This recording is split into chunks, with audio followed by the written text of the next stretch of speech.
And if you're not familiar with this game, this is a competitive game where each player is going to be playing as a different horror character, and everyone's going to be starting on the streets around the perimeter of the map, but players are going to be rolling to move in order to move around that map and collect their souvenirs. On a player's turn, they're going to be rolling a die to determine their movement points, and then depending on the spaces that you stop on, you'll be able to perform various actions. If you land on a bonus card location, you'll be able to draw a card from the bonus deck, which can have positive or negative effects.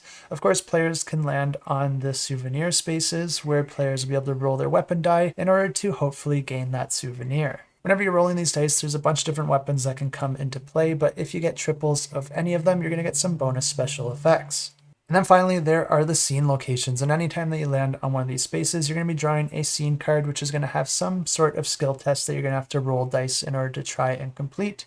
And if you are able to complete it, you gain one souvenir, and then you go on a killing spree. What that means is that you get to roll that movement die again, but any value that you roll is doubled. This can allow you to move through many spaces that have civilians on them that you might be able to collect as souvenirs. Of course, each player does have a health track as well, and there's a bunch of different ways that you can get damaged in this game. But of course, one of those is anytime that two players end up adjacent to each other, that's going to trigger a battle where each player is going to be rolling dice, trying to get the most successes in order to inflict damage on the other.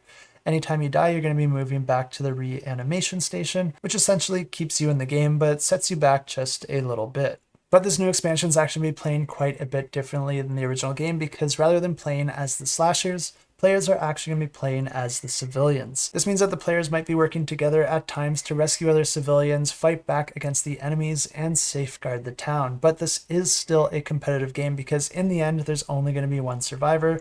And if that survivor is you, then you win the game. And if you want to learn more, you can check out this campaign. I have links in the description below.